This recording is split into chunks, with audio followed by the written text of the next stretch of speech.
A new documentary called The Mindfulness Movement came out this weekend, so I decided to cough up the $7 to go ahead and rent it. Now it's time for me to tell you all about it, and more importantly, whether or not you should watch it.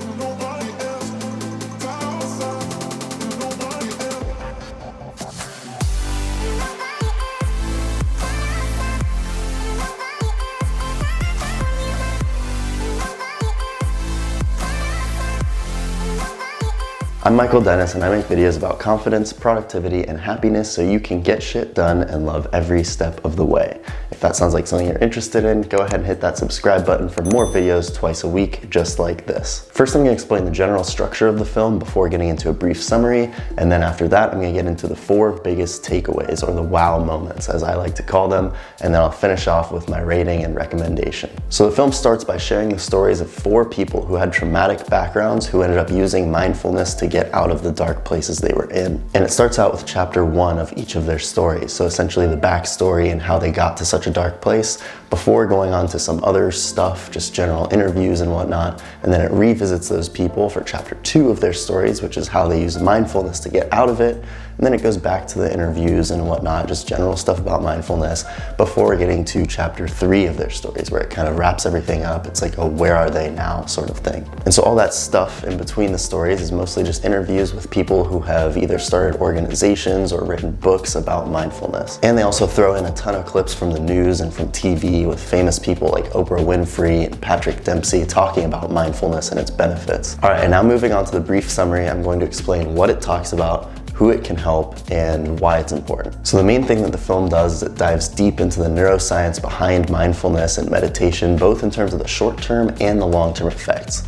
So short-term, I mean like as soon as you sit down to meditate, those few minutes, what's happening in the brain, as well as over the course of a couple weeks.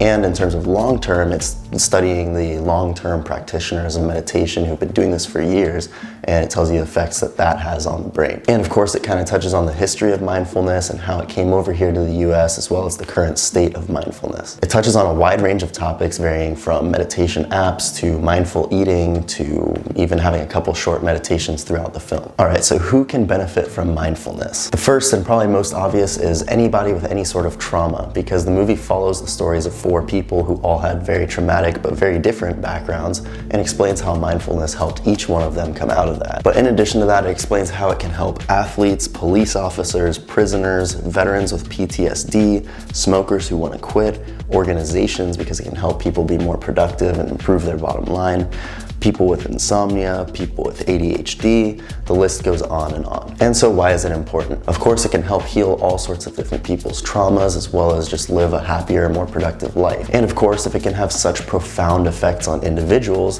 imagine the effect that it can have on society as a whole if more and more people adopt these mindful practices. But how exactly can it change your life or even the world? The film gives plenty of science-based answers as to why meditation is helpful, which I actually found to be the most useful part of the documentary, because everyone says how meditation and mindfulness is so helpful, but you never really quite understand why. And the documentary really digs deep into the neuroscience and all that stuff behind why meditation can help. All right, and now moving on to the most exciting part of this video, which is the 4 biggest takeaways, or what I like to call wow moments. They all happen to be quotes, and the first one is very short. It is, "It's simple and secular." This one is from Dan Harris. He's one of the people that the documentary follows and explains his story.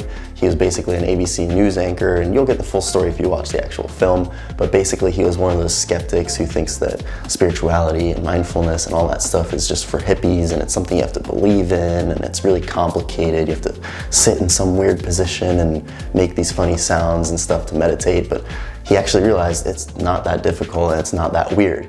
You can literally just sit down, quiet your mind for a minute, just learn how to observe your thoughts rather than chase them, and it's extremely helpful. The second important takeaway I got was more and more companies are recognizing stress as an issue and resilience as a goal and mindfulness as a way to get there.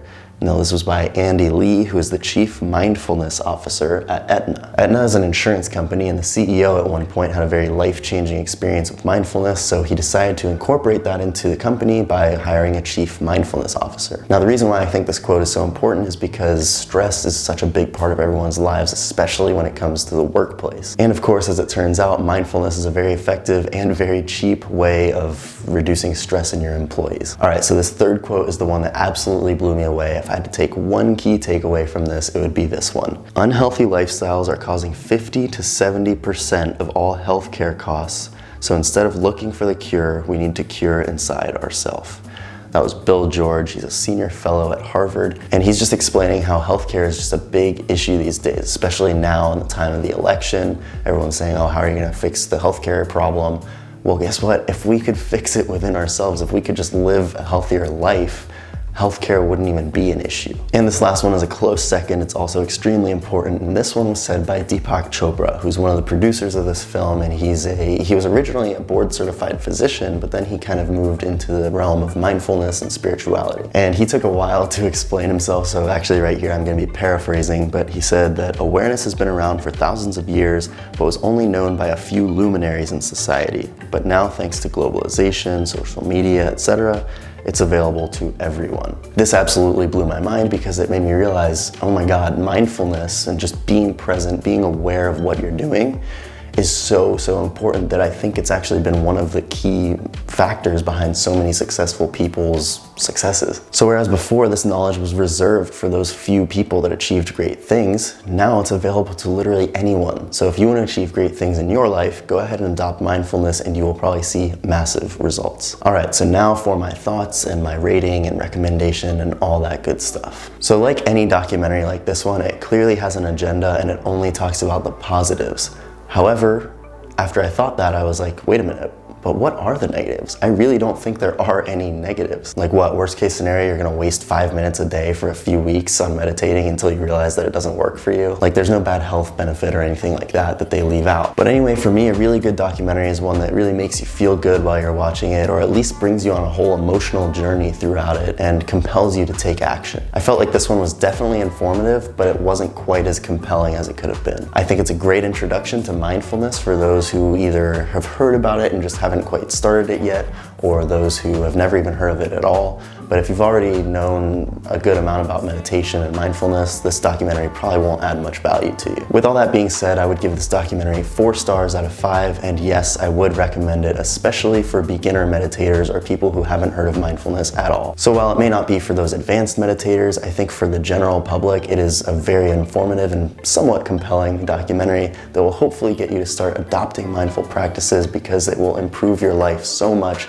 and hopefully even improve society as a whole if enough people start adopting these practices. And that brings us to the end of the video. If you liked this one, I recommend you check out the summary I just did of The Power of Now by Eckhart Tolle. But before you go, be sure to drop a like, comment, do what you gotta do, subscribe if you haven't already, and I will see you in the next video. Peace.